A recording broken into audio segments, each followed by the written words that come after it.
Tucked neatly in the neighborhood of Gisozi, right on the edge of the nation's capital, Kigali, is a place that every African leader or wannabe leader needs to visit at least once. This is the Kigali Genocide Memorial. 7.5 acres of sadness and sorrow, where you come face to face with the gruesome brutality and savagery of a people simply gone mad.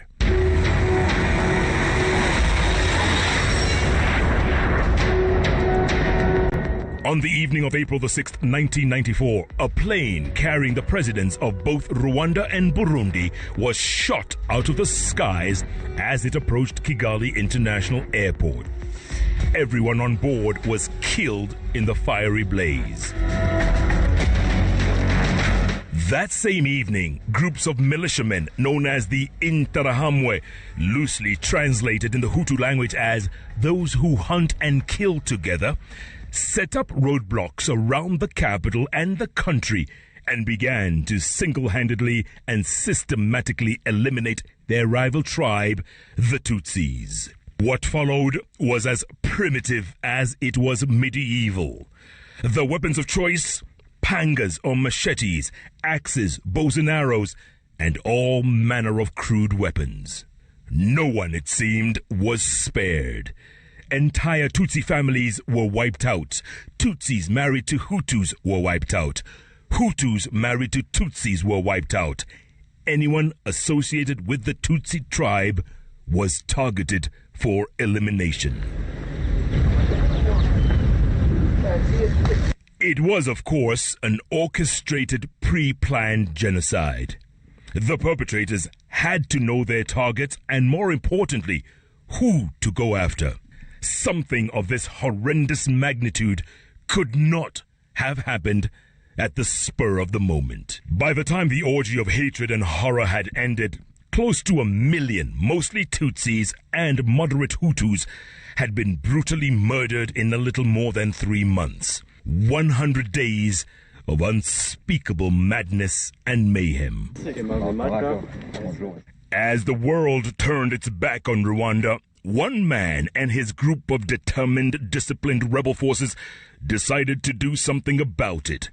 Paul Kagame, the tall, skinny, former refugee turned rebel leader, turned liberator. Right here in this church, several hundred Tutsi families seeking refuge in the one place they thought would be a safe haven. I remember reporting in Rwanda after the genocide. We traveled across the entire country, from Nharama to Kibuye, from Gikongoro to Busenyi, and in every hamlet, in every village, in every town, and in every district, we came across countless victims of the genocide who lay where they had been murdered.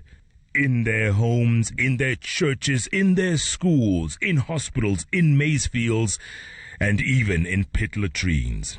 It was as shocking as it was bone-chilling. Rwandans then were not ready to forget their ugly past. It's almost as though they wanted to keep things as they were, as an everyday reminder of a country's indescribable brutality. Now, in 2004, the Kagame administration decided to build memorials like this one across the country and ordered a team to retrieve the now decayed remains and give them a decent and honorable resting place. This one in Kigali is the largest one of all. Memorial sites like this may help heal the physical scars of genocide. I was here in Kigali 16 years ago, reporting on the finishing touches that were being made to the Kigali Genocide Memorial to coincide with the 10th anniversary. Starting in 2004 and every year since, on the 7th of April, President Kagame leads his nation in lighting the symbolic everlasting flame, a sign of hope and healing in a land so scarred and so battered. The flame stays lit for exactly 100 days. Now I'm standing on what can only be described as holy ground. You see these concrete slabs beside me? These aren't just concrete slabs. These are the vaults containing tens of thousands of remains of Rwandans who were killed in those 100 days of unspeakable horror. There are about 10 vaults like these spread across this entire genocide memorial. Each vault contains the remains of 25,000 bodies. Do the math. That's 250,000 remains. And those were the ones found just here in Kigali alone.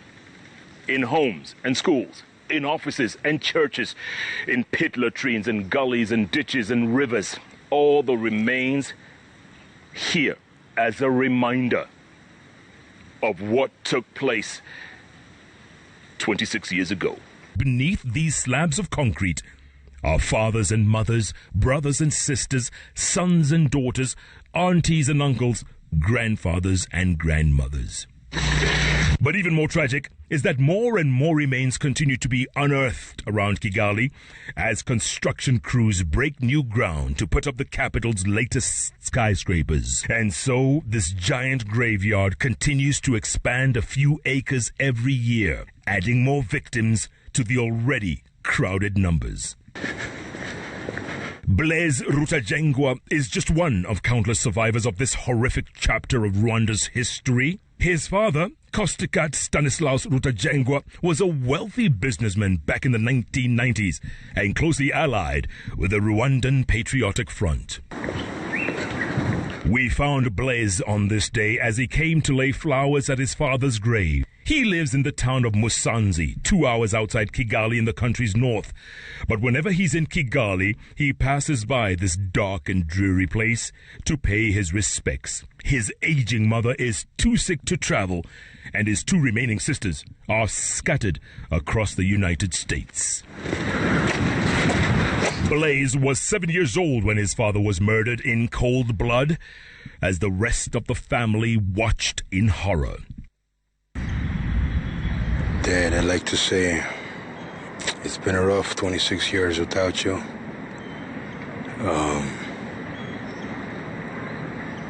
I only wish you were here because life without a father was one of the hardest lives I ever lived. And I'm glad I'm still alive.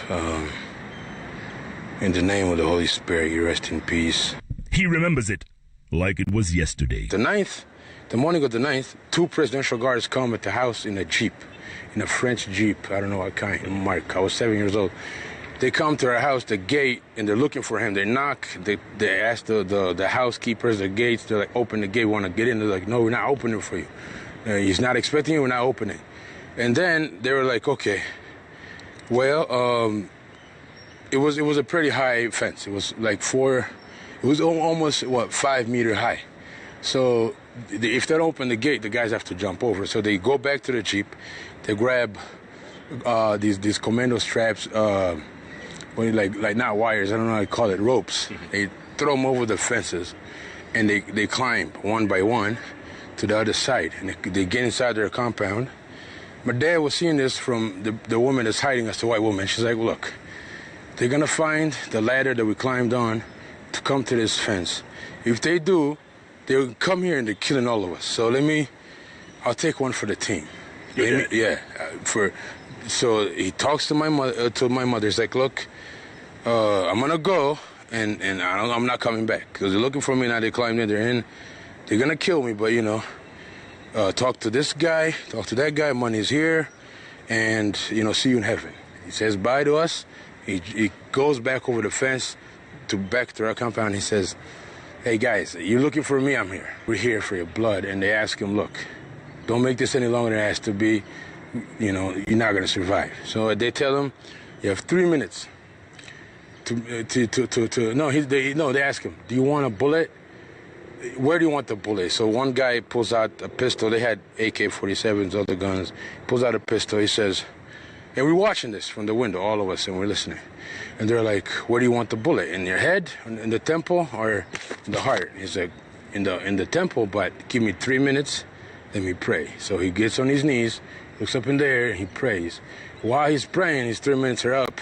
The guy goes to the side, cocks the gun, pulls the trigger and kills him. He is now 33, having moved back to Rwanda after years in refugee camps before finally ending up in the United States. He's trying to pick up the pieces of his father's former thriving businesses. The most painful thing, he says, is seeing former killers taking over properties that were once his family's. You see them every day? Every day I meet them and their kids. And they still have the same hate for me as they did for my father. You know. And the case went through Gacaca. It went through Gacaca and was never resolved. 26 years later, yeah. Yes. 26, our whole family was just dumbfounded because there's witnesses, people who went to jail during, because of committing crimes of genocide, came out and even testified on our behalf that they were helping stack up the safes, the goods for those guys.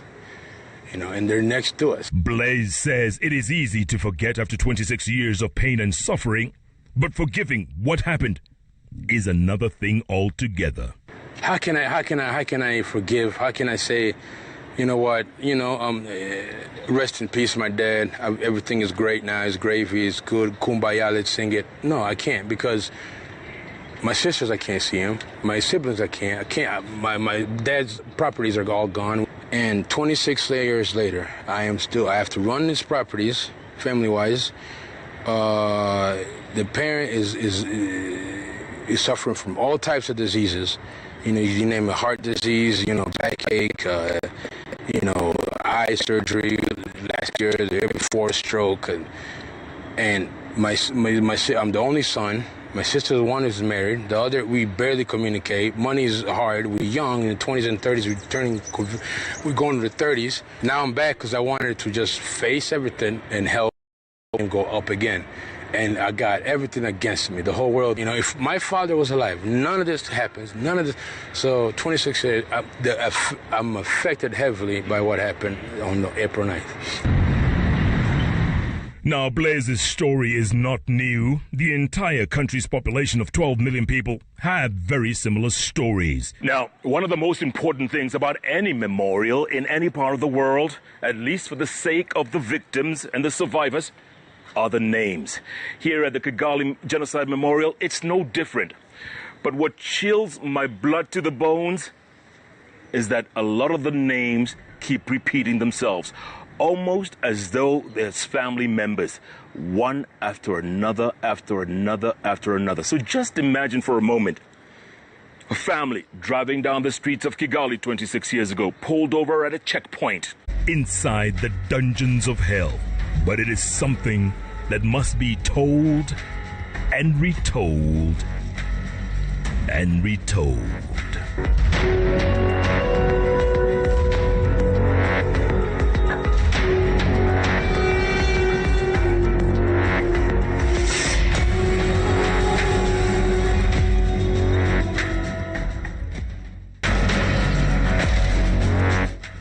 It is a short walk down a dark alley and an equally dark staircase and into what many here call the belly of the beast, inside the Kigali Genocide Memorial. The first thing that hits you are the pictures. Pictures of death everywhere. Pictures taken by bystanders. Pictures taken by journalists who were working there at the time. Pictures taken by family members. Pictures that speak 1,000 words. Now, a walk through this genocide memorial here in Kigali is like walking into hell. The scenes that took place some 26 years ago, they come back to haunt you. They're as eye-popping as they are blood-curdling. It's incredible, the amount of savagery and hatred and loss of life. And you can see that in the pictures. They're here for everyone to see. People killed in churches, people killed in homes, people killed in the streets, people killed everywhere. That's what happened 26 years ago. And Rwandans are saying, we're never going to forget this. They're telling everyone across the planet, we will not forget because of what happened here some 26 years ago. It is death on a scale unseen anywhere in the last quarter century. The Hutu militiamen, or the Interahamwe, those who hunt and kill together, seemed determined to wipe out the entire Tutsi population in record speed, slaughtering an average of 10,000 mostly Tutsis and moderate Hutus a day for 100 days. How else can one explain the cruel murders and senseless killings that took place in churches? That's right, churches, which are meant to be places of worship in regular times and places of refuge in times of crisis. Instead, here, the churches became the abattoirs, where the Tutsis were the lambs being led to slaughter by the Hutus. It's not just the victims' bones that remind us of what happened here. There are other personal possessions. I remember walking into several churches across the country 16 years ago and was numb with shock at what I saw. The decomposed remains of victims everywhere, their clothes, shoes, personal belongings scattered along with their bones. And the skulls. Who can forget the skulls? In some churches, skulls were piled one on top of the other, the same way one would pile a stack of books on a shelf. Here's a gentle reminder. Inside these glass casings, this is not a movie. This is the real thing. These are the real skulls of people who were killed 26 years ago. The bullet holes, you can see them, the machete cuts, the axe cuts, the crude weapons. These are real skulls. And look at these, most of these are babies, young people. And look at this, the bones, and the limbs, the remains of them all strewn here. These are the only ones here in the Genocide Memorial. And there's more inside the tombs and the vaults and the mass graves. This is what happens when a country turns on itself.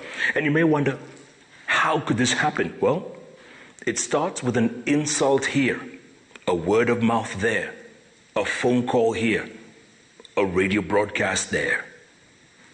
And this is the result. And here are where some of the clothes retrieved from the churches and schools and streets have ended up. Just in case someone recognizes a piece of clothing worn by a relative who disappeared and has never showed up 26 years later. The chances are they were killed and dumped and forgotten, and the only memory is the clothes they wore. Hello, sir. Dion, you okay? I'm fine. This is Akbar. Akbar. He's one of our team. Diodon Nagiriwubuntu, or just simply Dion, is one of the genocide's miracle stories. His entire family was wiped out by the Interahamwe. He survived, and in a bittersweet twist of irony, ended up as a tour guide or visitors relations officer here at the Kigali Genocide Memorial. Dion explains the word Kwibuka, which is displayed everywhere here and updated every year. This is year 26. Kwibuka literally means never forget. And Dion is determined to tell anyone and everyone who visits this place that they should never forget what happened here. After the visit, everyone goes with a message of hope, message of building peace, and yes, message of building humanity in our communities. Dion is an everyday reminder that his fellow countrymen almost exterminated an entire future generation. There's an entire section of this genocide memorial dedicated to the youngest victims of the genocide. It's called Tomorrow Lost, and it features infants as young as Chanel here, and it gives you all the details. Her name, Nadia Chanel Ruterana Koinange. Age 8, favorite sport, jogging with her father, favorite sweets, chocolate, favorite drink, milk, favorite song, My Native Land Which God Chose for Me, cause of death, hacked by machete, 8 years old. And here's Fidel Ingabire, age 9 years old, favorite sport, football, favorite food, chips, enjoy TV in the company of other children, cause of death, shot in the head. And the pictures go around and around and around this room. The youngest victims of the genocide, who today would have been in their 30s.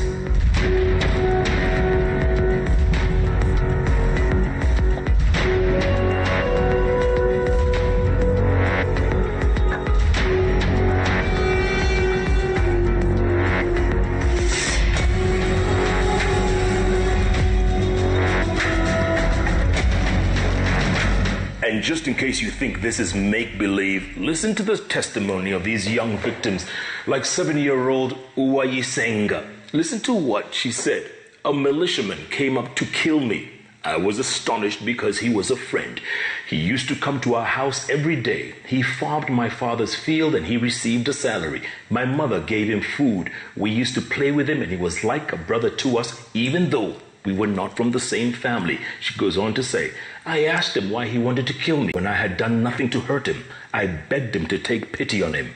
He just said nothing, but just hit me on the head with a machete. He had bits of wood in his hand, which he stuck into my face. When he thought I was dead, he left. Listen to the words of a 7-year-old. Are you listening? Are you listening? Are you listening? We are here to educate the world. So we say, let's build humanity. We need to promote positive values to never experience the same experience as we did. So the world need to live peacefully. This is what happens when a nation implodes and turns on itself. All it takes is a spark to light up an already simmering fire.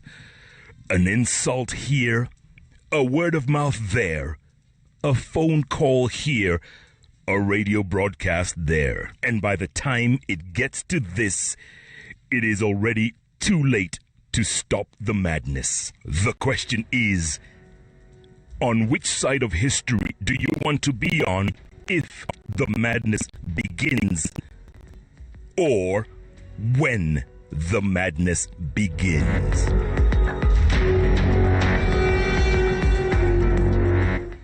Jeff Koinange, Citizen Television, Kigali, Rwanda.